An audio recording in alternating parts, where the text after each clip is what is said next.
Vamos caminhar um pouquinho aqui, meus amados, nessa escravatura pacata, no pecado protocolar. É uma coisa assim que às vezes a gente não presta atenção. Vamos ler juntos o João capítulo 8, verso 34. Replicou-lhes Jesus: em verdade vos digo, todo o que comete pecado é escravo do pecado. Do ponto de vista etimológico, pecar é errar a pontaria, isto é, não acertar no alvo.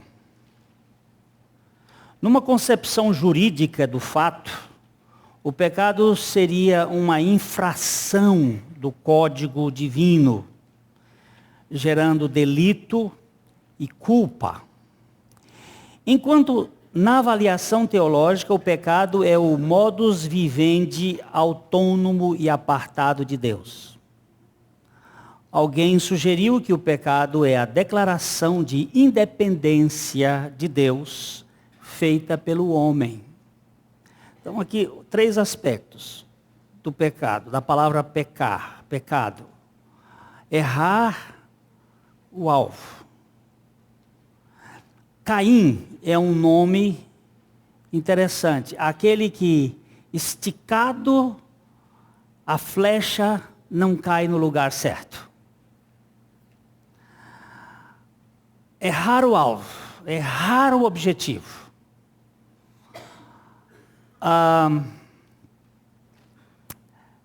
Uma transgressão dos princípios de Deus, gerando culpa.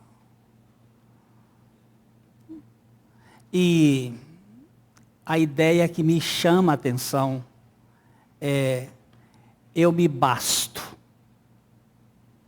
eu me dirijo, eu me governo. Autodeterminação. Pecado é independência de Deus. Esta atitude de autocoroação é a responsável pela conduta offline da raça adâmica em busca da sua autodeterminação.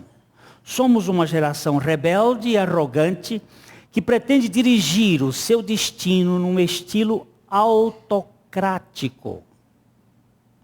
A linguagem bíblica para descrever esta insurreição está aqui em Isaías capítulo 53, a parte A do versículo 6, que nós podemos ler.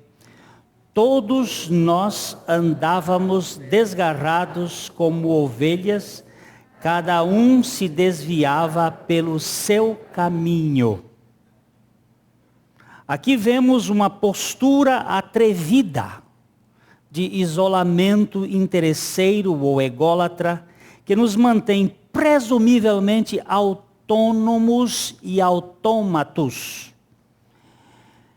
Estes são como ovelhas autocéfalas e tresmalhadas. Autocéfalas, que têm sua própria cabeça, que anda por seus próprios pensamentos. Cada um se desviava pelo seu caminho. Ovelhas normalmente são animais gregários.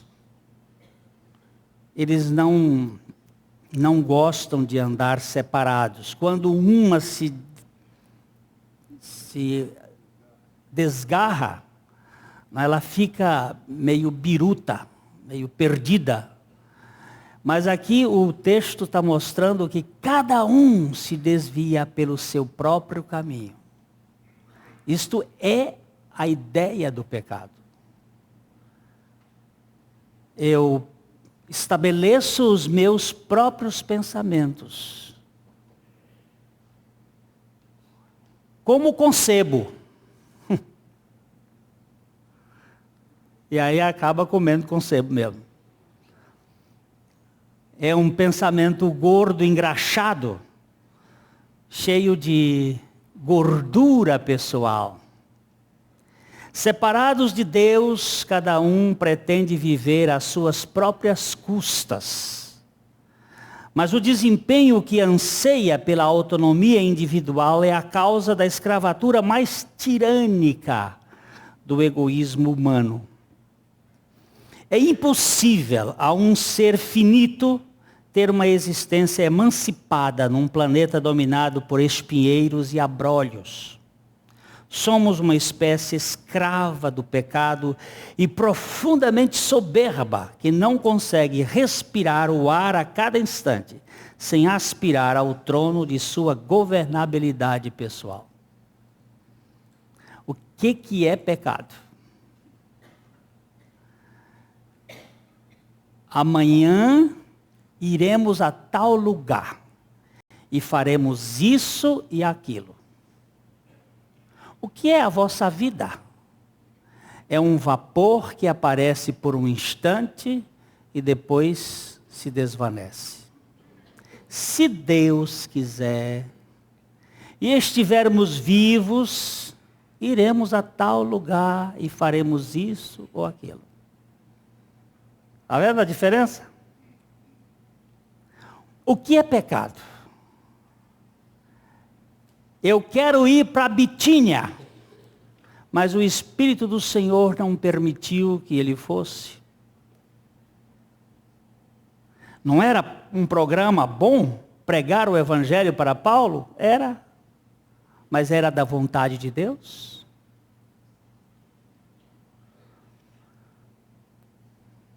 Não matarás. É um mandamento de Deus. Deus diz ao rei Saul: você vai agora e mate os amalequitas.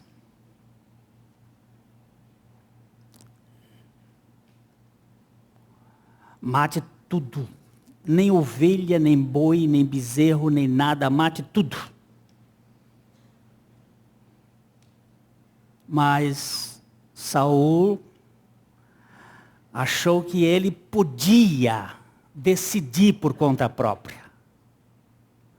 Chegou lá, no rebanho, tirou alguns bezerros, algumas ovelhas, algum gado, protegeu o rei, Agag, o rei que estava lá no poder, vamos aqui ficar aqui comigo.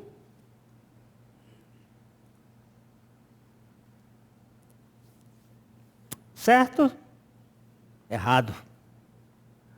Quando o profeta Samuel chega lá no arraial, escuta o berro das ovelhas, pergunta: o que é esse balido? Aí ele diz: não, é que eu achei. Eu achei? O Senhor não havia dito? Entendeu o que é autonomia? Eu achei, não é que eu achei. Então, pecado é esse estado de autonomia de nossa parte. Quando o assassino que matou o meu irmão, o Augusto,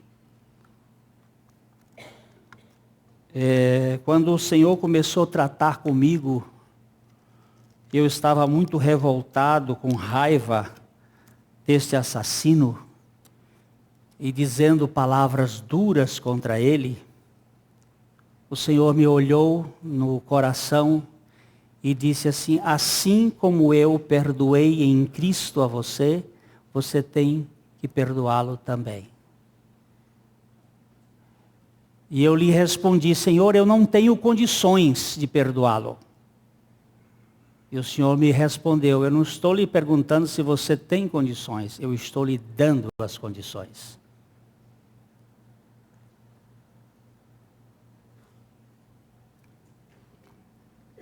Eu não tenho opção, meu irmão. senão perdoá-lo.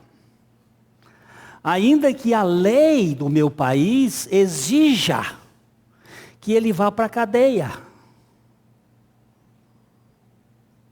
O perdão não exime o criminoso da sua culpa perante a justiça, mas retira o indivíduo do seu lugar errado. Ele não pode ficar dominando o seu coração. Eu não tenho opção, você não tem opção. Seu marido lhe deixou, você não tem opção de ficar magoado com ele. Sua esposa lhe deixou, você não tem opção de ficar magoado com ela.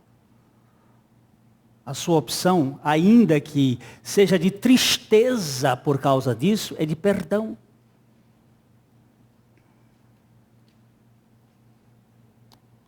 Porque a palavra de Deus diz, perdoai-vos uns aos outros. Assim como Deus em Cristo nos perdoou. Então, essa ideia de governar a nossa vida por nossa própria conta é o responsável por muita coisa desordem no nosso ser. Eu não tenho o direito, não tenho autonomia de fazer o que eu quero.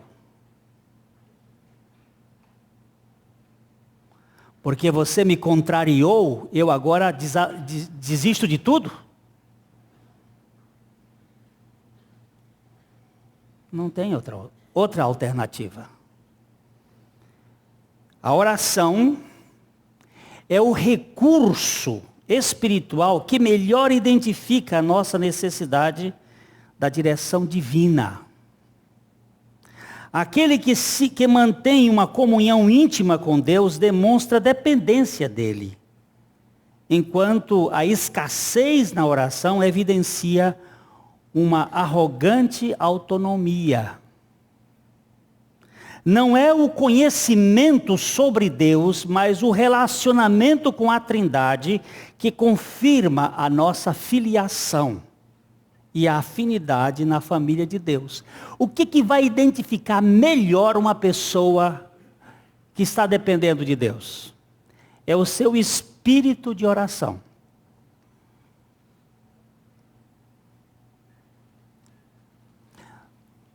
A oração, não nesse sentido que às vezes a gente faz, de tentar manipular Deus. A oração no sentido exato da palavra, da comunhão, da dependência de Deus. O Senhor Jesus foi uma pessoa de oração, de dependência, de confiança no Pai. Ele não fazia o que ele queria. Ele fazia o que o Pai determinava para ele. Por isso ele vivia na busca da vontade do Pai. Você se lembra que na sua grande crise, aquela crise de alma que ele sofreu, ele disse, se possível, passa de mim este cálice. Mas não é o que eu faço, não é o que eu quero, é o que tu queres que eu estou atrás. Buscando a vontade do Pai.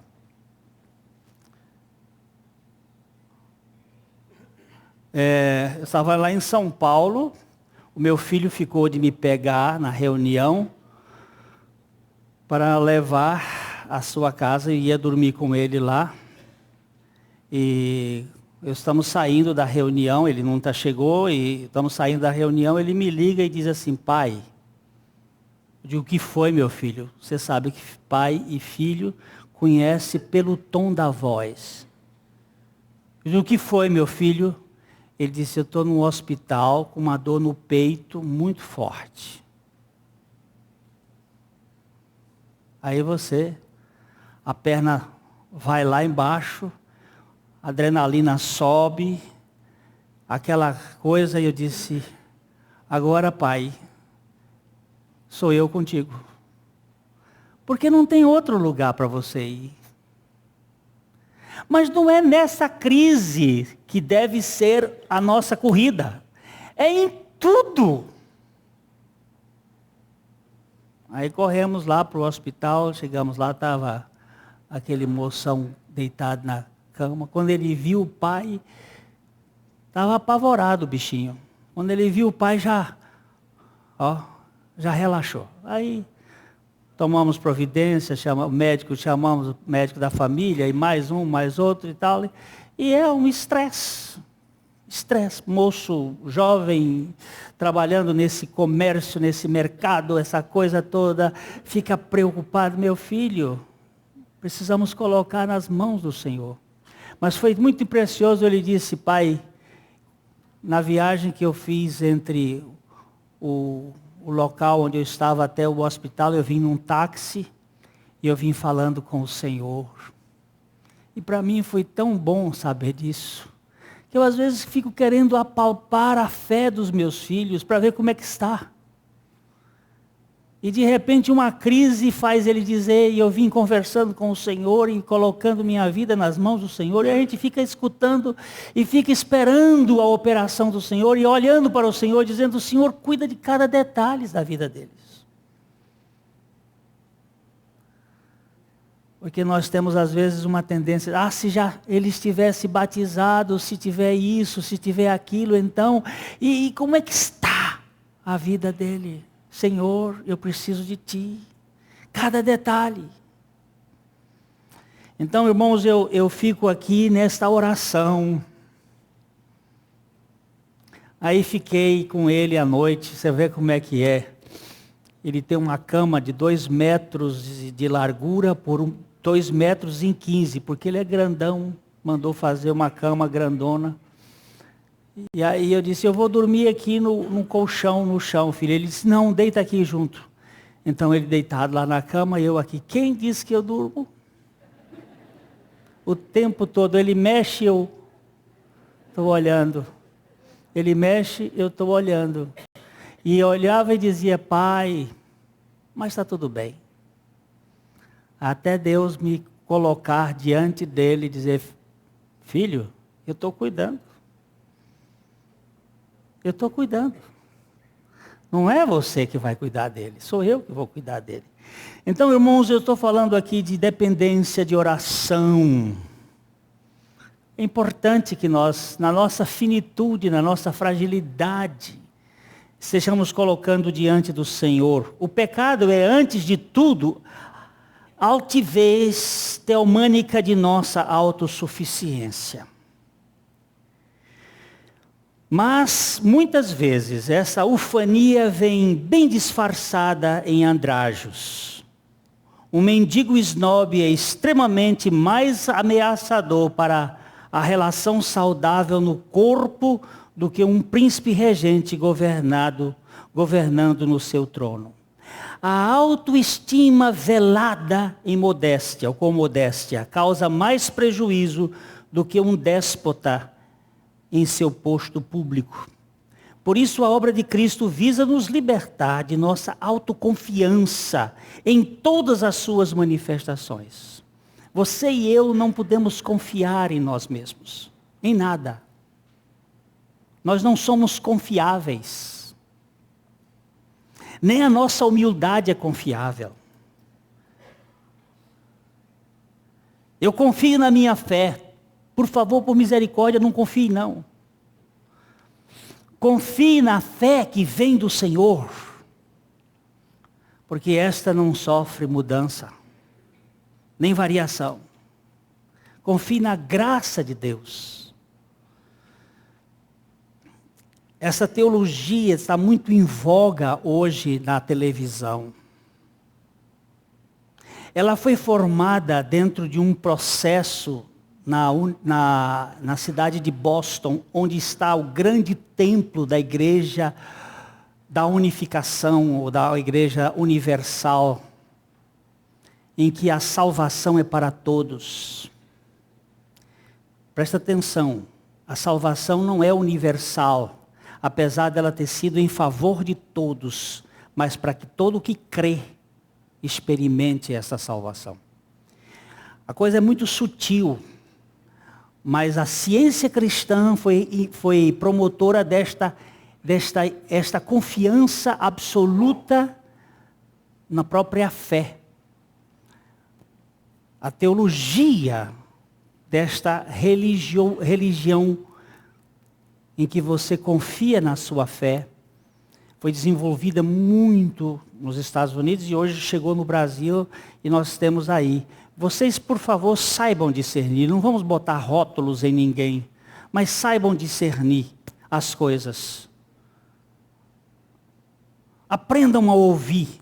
Nem tudo que se diz em nome de Jesus é de Jesus. Ele mesmo disse, muitos me dirão naquele dia, Senhor, Senhor, não expulsamos, não fizemos maravilhas, não fizemos tanta coisa em teu nome, não profetizamos. E ele disse, mas eu nunca conheci vocês. Como é que nós vamos saber isto? É que vida cristã é dependência de Cristo. É dependência perfeita, absoluta. Eu tenho muito medo do meu próprio coração. E por isso que eu gosto muito do Lutero, quando ele disse, eu tenho mais medo do meu coração do que do Papa e todos os seus cardeais. Eu tenho que confiar somente em Cristo. A ênfase da mensagem do Evangelho é a morte do pecador com Cristo. Ora, se o pecado é a expressão egoísta da autocracia, a salvação é a operação da graça em nos fazer totalmente dependentes da suficiência de Cristo. Vamos ler juntos 2 Coríntios 5, 14 e 15.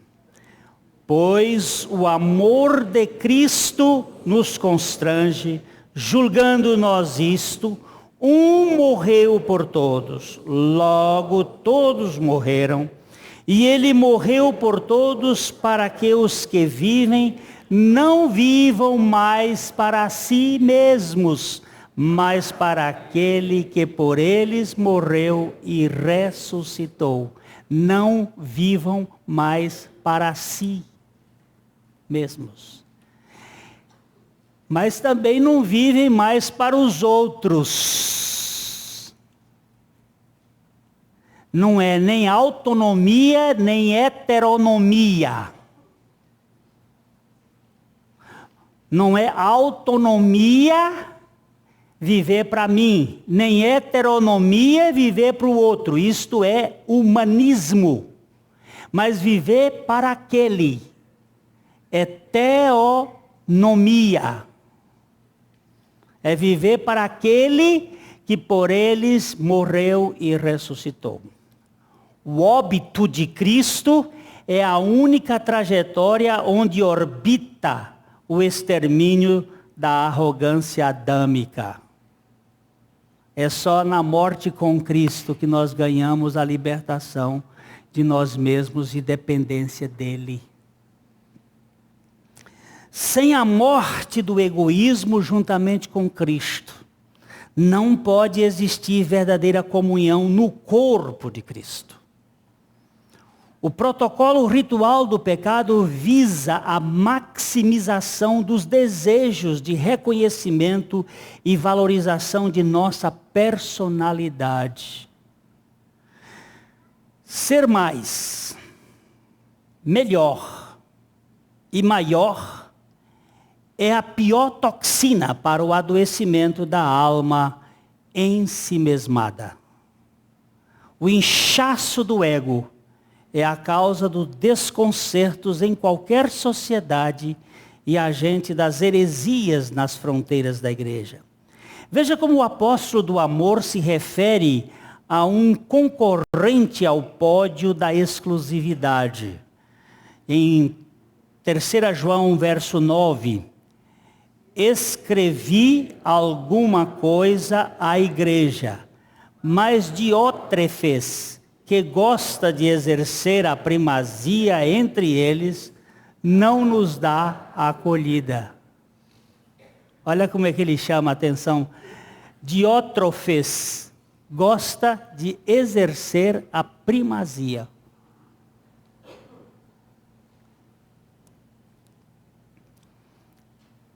Nós temos as terminações assim, cardial primas. Ou este é o pastor principal. O primeiro. São adoecimentos do processo de compreensão do que é o corpo de Cristo. A ideia de igreja é uma ideia de corpo. Há funções no meu corpo. Meu coração tem funções, o fígado, o pâncreas. Estou botando no lugar certo, Tuca, as mãos? Os rins, os intestinos. Tudo isso faz parte do corpo. Mas o corpo é governado pela cabeça. Um corpo acéfalo, sem cabeça, é uma mula sem cabeça. É um bicho fantasmagórico da mitologia brasileira, a mula sem cabeça. Nós temos uma cabeça, Cristo que governa.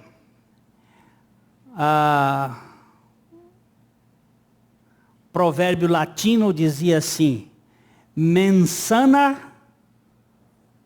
corpore sano. Uma mente sã num corpo são. Ou uma mente sã gera um corpo sadio. Se estamos dirigidos por Cristo, o nosso corpo vai ser harmônico. Vai haver coordenação das funções. As doenças, de modo geral, elas são psicossomáticas. Ainda há pouco nós vimos subindo ali, demos carona a uma irmã nossa, e conversa de gente que está acima de 50 anos, conversa daquele pássaro, o condor. Então, já vinha ali falando ali das artroses, das artrites, das artros. E como é engraçado, a gente começa a falar dos cansaços, das dores, das mazelas. Mas grande parte dessas doenças, não vamos aí generalizar, somos nós mesmos que nos alimentamos delas, nós retroalimentamos, nós criamos. Isso até porque é uma lei que funciona para a defesa. A gente vai cansando as pernas, mas não pode dizer que está ficando cansado. E aí você tem que... Você vê como é que é. A moça no aeroporto disse: vamos convidar os passageiros que tenham alguma deficiência, as mães de crianças, os que têm crianças, os acima de 60 anos. Aí ela olhou para mim e disse: os acima de 60 anos. Eu digo: muito obrigado pela sua gentileza. Mas isso é uma defesa. Eu estava querendo ir um pouquinho antes, porque a multidão era grande. E ela não quis deixar, porque ela viu o meu cabelo preto, achou que eu não tinha acima de 60 anos. Digo: você quer o documento? Se quiser, eu lhe mostro. Aí ela foi mais elegante: não, o senhor pode passar. Mas isso é uma defesa que a gente usa para não sofrer tanto. E aí, sabe o que a gente cria? Umas certas doenças para se defender do suor da idade, da terceira idade. Que tem alguns casos que se você curaria câncer com suor de velho. É um caso raro, mas às vezes acontece isso. Você vai se colocando numa posição de defesa. Irmãos, nós precisamos ganhar a dimensão de libertação de nós mesmos. Nós mesmos. O princípio gerencial de Babilônia é a elevação dos patamares de visibilidade pessoal perante a opinião pública e a comercialização das almas através de estímulos ambiciosos. No mercado dos escravos emocionais se adquire a alma como moeda podre e elogios baratos. No livro de Apocalipse há uma referência ao comércio das almas que podem ser compradas, tanto por dinheiro, salários, propinas, como por atenções especiais, confetes, presentes, banquetes e amabilidades. Assim, uma pessoa carente, volta e meia é comercializada como escrava pela bagatela da atenção humanitária. Deixa eu falar uma coisa aqui. Nós precisamos ser libertos. Não vivam para si, nem para os outros, mas para aquele. Libertos de toda forma que nos aprisiona. Como é que se compra uma alma? Olha, eu sou uma pessoa carente. E tu? Tu és? Porque eu tenho observado é que é só uma questão de nível de carência. Tem uns que são mais, outros são menos, mas todos nós somos carentes. Então, com um pouco de lambidela, você pode amansar um tigre raivoso. Isto significa que o cuidado que nós precisamos ter com a diferença entre o amor libertador e o amor escravizador. Onde eu fico pagando juros de dependência. A obra de Deus, por isso que está chamada aqui escravatura pacata, do pecado protocolar. Às vezes eu me vejo sob júdice, sob governo de um dever. Por favor, entenda. No amor existe mais do que dever. Existe prazer em fazer as coisas. Mas nós muitas vezes fazemos por mero dever. E aí começa a prisão. Essa questão de Babilônia, e hoje à noite, se o Senhor nos der a graça de tratar um pouquinho mais, nós queremos abordar isto. Vinde às águas, vós que tendes sede. Vinde comprai sem dinheiro e sem preço, vinho e leite. O Senhor estava falando para os prisioneiros de Babilônia, que ele não fazia negócio com almas. Ele aceita as pessoas incondicionalmente pela sua graça.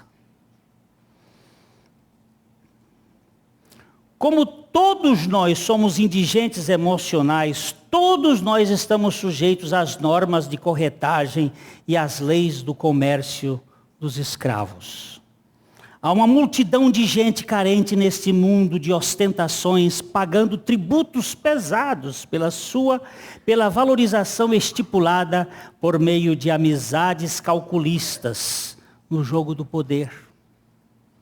Mas é triste ver uma pessoa por quem Cristo pagou um alto preço, sendo negociada por uma cotação ridícula no balcão das pichinchas. É horrível isto. Uma irmã outro dia chegou para mim e disse assim: Glênio, você está triste comigo? Eu digo, por quê? Porque eu disse algumas coisas a seu respeito que eu nem sabia que você tinha dito. Mas eu quero lhe dizer uma coisa. Tudo que você disser a meu respeito. Do pior, ainda não chegou nem na metade. E tudo que você disser do melhor, só pertence ao Cordeiro. Esse é o conceito que cada vez mais está aumentando dentro do meu coração. Eu não sou amado porque sou amável. Eu sou amado porque Ele é amor. É o amor dele que faz a diferença. Então, queridos, nós precisamos verificar quanto foi que Ele pagou por nossa alma. Para eu ter que ficar preso por um conceito que você faz a meu respeito, seja ele bom ou ruim, é muito pouco. Agora o Marquinho vai me dar uma nota da sua abordagem e vai dizer assim: Glênio, eu gosto muito de você. E se ele não gostasse, o meu humor, a minha vida iria agora depender, ficar magoada com ele porque ele não gosta de mim? Eu estou muito pequeno. Toda a dependência de um homem ou da dependência do Senhor? Se sua mãe e seu pai te abandonarem, o que acontece? O que acontece? O Senhor disse assim: eu te acolherei. E aí? Você perdeu qual a identidade? Do aqui e agora, mas você tem uma identidade eterna que não vai lhe acabar nunca. O que o Senhor quer fazer conosco é nos retirar das prisões deste mundo que nos atém, que nos sustenta na valorização de coisas que vão ficar na terra. Quando eu vejo às vezes a minha tromba crescer porque alguém disse uma coisa, mas que coisa, você ainda está muito miúdo. Mocinho, vê se você cresce. Ou quando eu encontro alguém que está lá sofrendo, gemendo, o que você tem? Estou aqui, me desprezaram. Cara, vê se ressuscita, meu amigo. Ou olha para a ressurreição de Cristo como algo que já lhe tirou desse peso. Por favor. Satanás, usando a Pedro como seu porta-voz, queria retirar Jesus do caminho da cruz. Sua tática foi baseada numa estimativa humanista de valorização da personalidade, enchendo-o de direitos. O Senhor, porém, percebeu a sacada e rechaçou a proposta com veemência. Vamos ver o que o Senhor Jesus disse em Mateus 16, 23. Jesus, voltando-se, disse a Pedro: arreda, Satanás, tu és para mim pedra de tropeço, porque não cogitas das coisas de Deus, e sim das dos homens. Todas as vezes que você e eu estivermos cogitando das coisas dos homens, lembre-se que Satanás está por trás. Mexendo e provocando alguma coisa para a gente se envolver. A ênfase mais astuta do inferno é conquistar as pessoas mais necessitadas de atenção, com prestígios e considerações especiais. Irmãos, nós precisamos de atenções, mas não se venda por uma atenção. Nós precisamos de apoios, mas não se venda por um apoio. Lembre-se que você foi comprado por alto preço. O preço da redenção de uma alma é caríssimo. E só o Senhor pode pagar. Contudo, a mensagem do Evangelho é uma manifestação de libertação que não admite qualquer esquema de observância. Obrigado, meu irmão Renan. Obrigado, querido.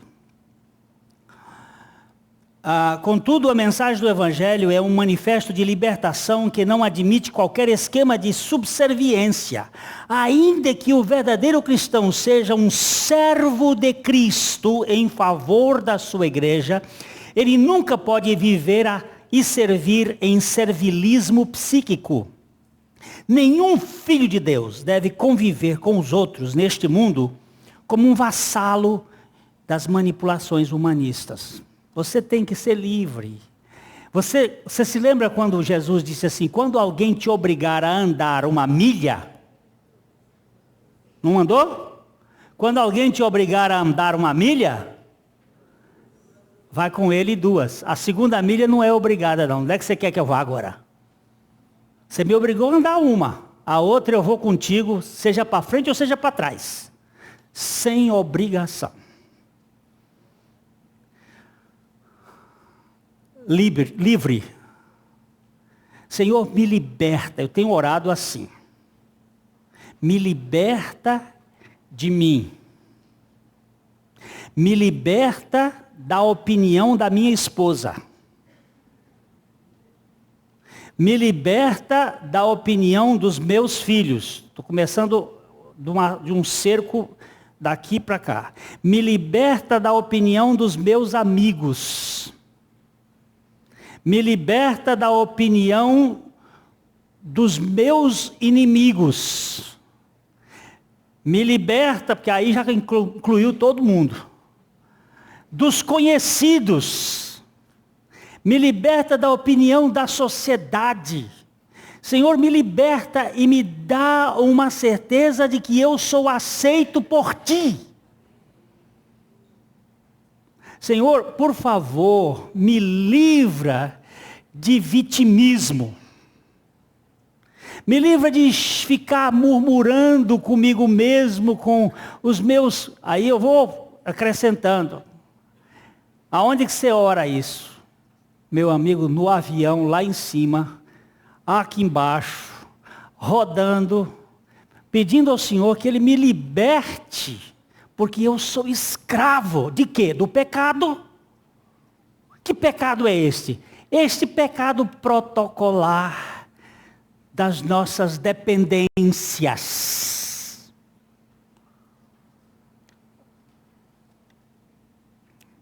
Precisamos ser livres das manipulações humanistas, das opiniões das passarelas. Sejam positivas, sejam negativas. Vocês estão me entendendo ou não? Eu estou falando grego? Não? A gente fala às vezes algumas metáforas, algumas figuras, mas não, por favor, eu estou entendendo, falando, eu preciso. Entendam isso. Eu não estou falando para ninguém. Eu preciso. Agora eu acredito que tu precisas também.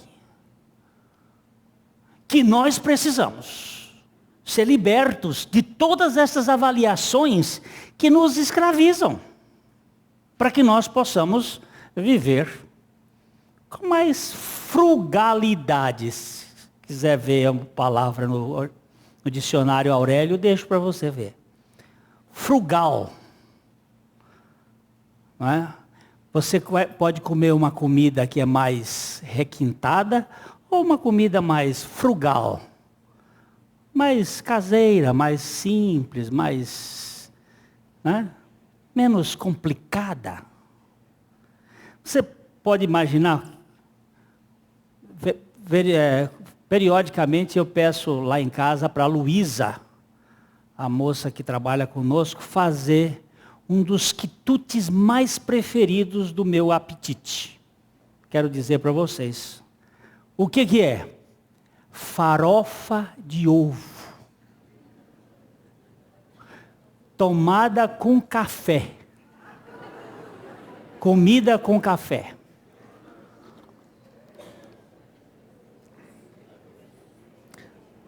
Não precisa coisa melhor. Luísa faz aí uma farofinha de ovo. Ovo com farinha. Tocinho, pode botar se tiver tocinho, um bacon. Bota um pouquinho ali para dar um sabor. Se tiver cheiro verde, pode botar um cheiro verdezinho.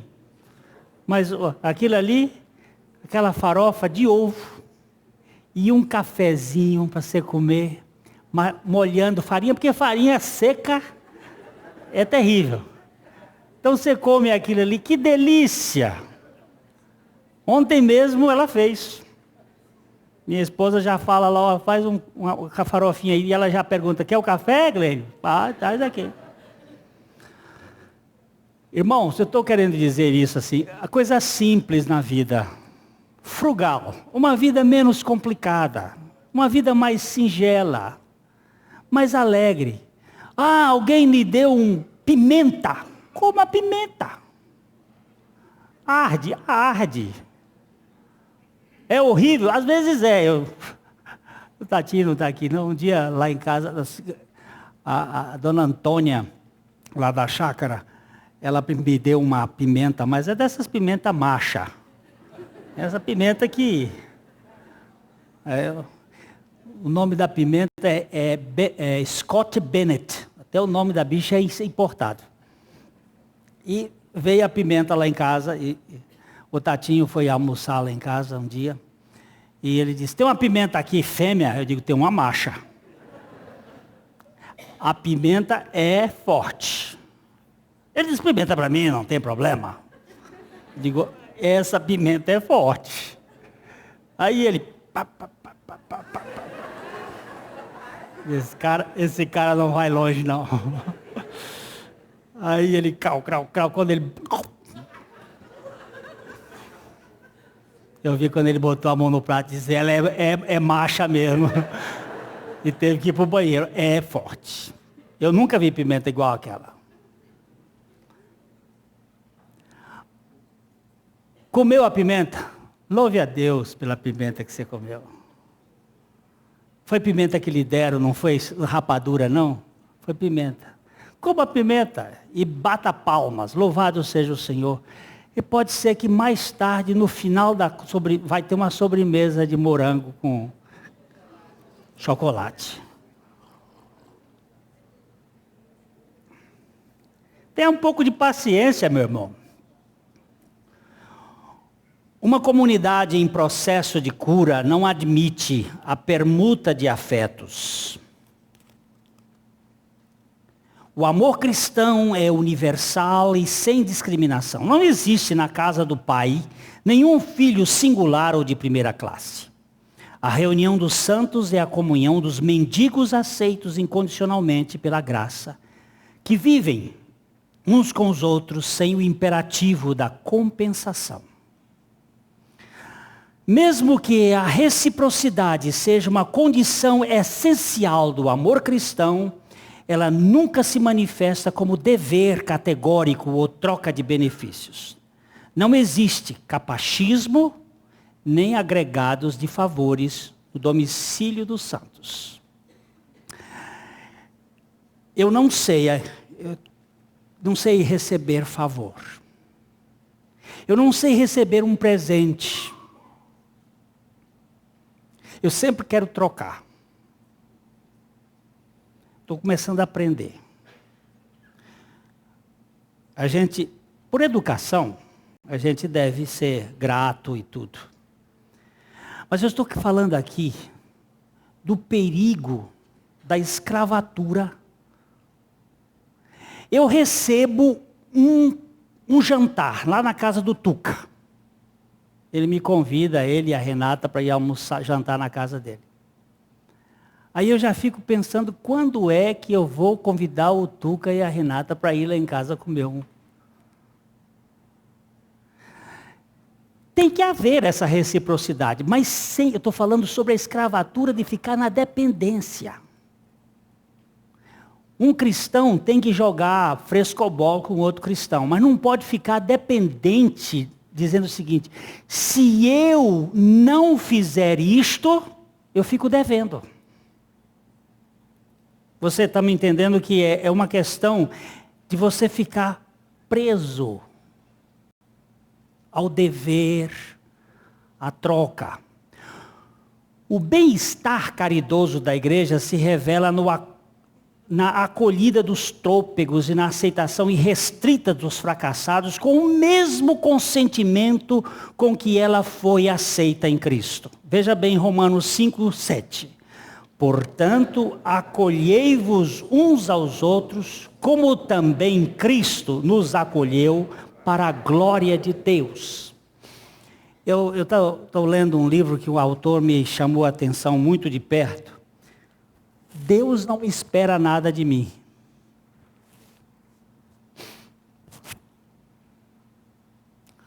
Deus faz tudo independentemente do que eu possa devolver a Ele. Jesus disse assim, quando você for fazer um jantar, convide quem? Quem foi que Ele mandou convidar? Os mendigos, os pobres, os aleijados, aqueles que não podem lhe dar o troco. Isso é o conceito da graça. Bota na casa. Aquele que não tem condições de fazer.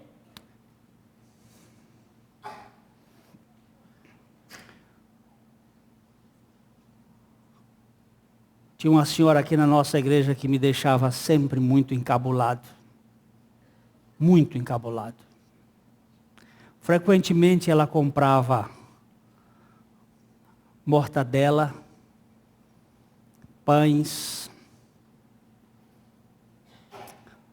uma sardinha, uma latinha de sardinha, e ela chegava e me dava de presente.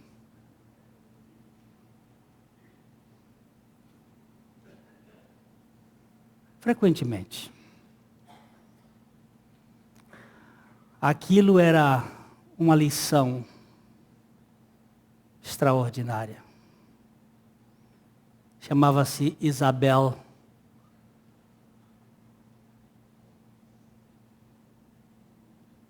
Dona Isabel, com os seus gestos de carinho. Não estava fazendo nada, ela estava demonstrando como é que é a graça.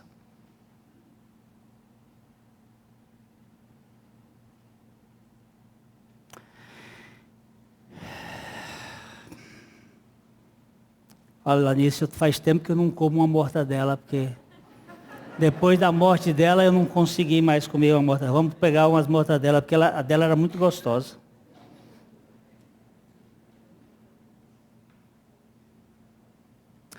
Ninguém até hoje foi aceito na igreja de Deus pelos seus méritos, nem permanece fiel pelas suas qualidades pessoais. Todos nós fomos aceitos exclusivamente pela graça e ficamos firmes só pela graça. Sendo assim, o cristão nunca tem falta do que precisa quando possui as insondáveis riquezas da graça de Deus em Cristo.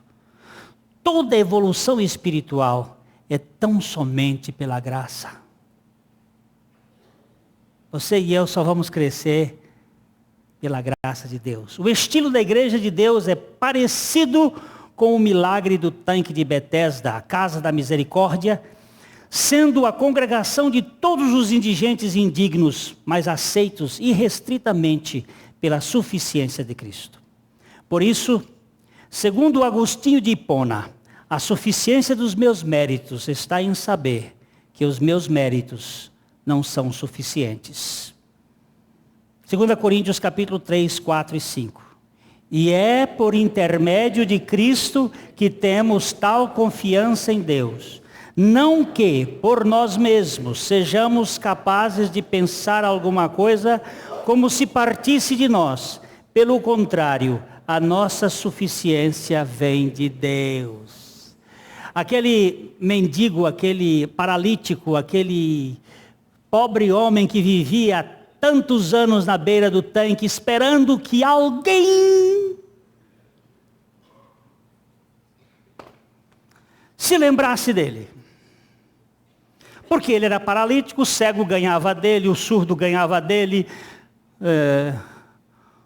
os outros, o maneta ganhava, porque para paralítico ir até o tanque, o outro já chegou primeiro. O primeiro que chegava era curado e ele não ficava.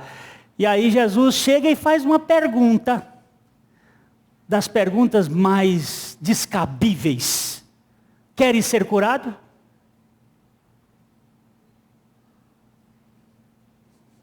O cara diz assim, o senhor não está vendo que eu estou há 30 e tantos anos aqui, sentado, esperando uma oportunidade, o senhor me pergunta se eu quero ser curado. Mas ninguém se importa por mim, olha lá, ninguém. Ninguém olha para mim, ninguém me visita, ninguém. E Jesus, então toma teu leito, pega a tua cama, fica de pé e anda. E agora? Agora tem que se desprender. É tanque de Betesda. O Senhor é por ti. Não são os outros, é o Senhor. O pior problema na história do povo de Deus sempre foi o pecado da elevação espiritual. No fundo do nosso ser, com frequência aparece um germe sutil de peculiaridade que acaba se inflamando em altiva demonstração de competência ou acata da importância pública. A grande maioria dos peregrinos sofre de um apetite exagerado por reconhecimento que termina gerando conflito e desencadeando um processo de divisão na convivência do povo de Deus. O pecado da singularidade é um dos mais difíceis de serem percebidos por nós. Além do que, a obra mais importante do diabo é levar-nos a ter um bom conceito de nós mesmos. Contudo, é apropriado considerar o que disse William Law sobre este assunto. Se o homem precisa gloriar-se de qualquer coisa como sua, deve fazê-lo em relação à sua miséria e ao seu pecado, pois nada mais do que isso é propriedade dele. Não há nada no espírito do homem que se oponha mais ao espírito de Deus do que essa atitude de excepcionalidade arrogante. Meu irmão, você só tem uma coisa, o seu pecado que é seu, e a sua miséria. E Jesus veio buscar.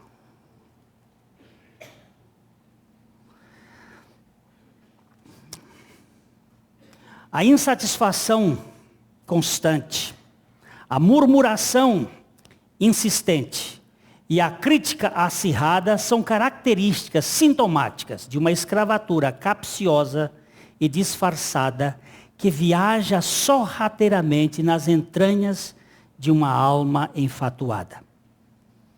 Mas no mundo em que Cristo viveu plenamente satisfeito em fazer sempre a vontade do seu Pai, é uma vergonha para nós que confessamos a fé cristã vivermos descontentes e implicantes. O mau humor da alma é um sinal claro de uma vida prisioneira do egoísmo. Eu queria que você lembrasse dessas 3 palavras aqui. Insatisfação. Você está insatisfeito? Insatisfação. Constante. A murmuração insistente e a crítica acirrada são características sintomáticas de uma alma prisioneira. Quando eu me vejo assim, eu estou sabendo que tem prisão. Prisão na minha vida. A pessoa liberta de si mesmo é aquela que vive emancipada do pior tirano, já que a festa do contentamento começa quando nos vemos livres de nós mesmos. Vamos ler Romanos capítulo 14, versos 7 e 8. Porque nenhum de nós vive para si mesmo, nem morre para si. Porque se vivemos para o Senhor, vivemos. Se morremos para o Senhor, morremos. Quer pois vivamos ou morramos, somos do Senhor. Oh Deus, por misericórdia, nos liberta de nós mesmos. Eric Alexander disse com muita propriedade: o pecado não é apenas ofensa que necessita de perdão, mas uma poluição que necessita de purificação. Ora, se viver para mim mesmo é a base poluente do pecado, então preciso da radical operação da cruz, para que em Cristo possa viver, pela graça de Deus, inteiramente para o Senhor, como membro do seu corpo. É para o Senhor. Está fazendo isso aqui para quê? Para o Senhor. O servo está servindo a quem? Ao patrão? Não, ao Senhor. Você está fazendo para quê? Para o Senhor. É para o Senhor, é para o Senhor, é para o Senhor. Alguém disse que a história da igreja tem mostrado muitas tolices, incoerências, irrelevâncias no meio do povo de Deus. Mas, disse ele com bom humor, eu amo minha mãe a despeito de suas fraquezas e rugas. Creio que o amor de Deus é a realidade espiritual mais adequada no universo para evidenciar o caráter de Deus e a vitória sobre a escravatura pacata no pecado protocolar. Nós lemos aqui dois textos, 1 João 4,18 e 1 Pedro 4,8. Nós amamos porque Ele nos amou primeiro.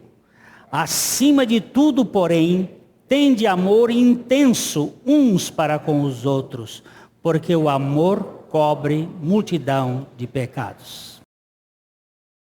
A mensagem que você acabou de assistir faz parte do Ministério de Comunicação Palavra da Cruz. Temos um grande acervo de estudos bíblicos em áudio e vídeo. Distribuímos também gratuitamente o jornal mensal Palavra da Cruz. Entre em contato conosco pelo fone fax 0 operadora 43 3322 3037 ou pelo e-mail com@palavradacruz.com.br.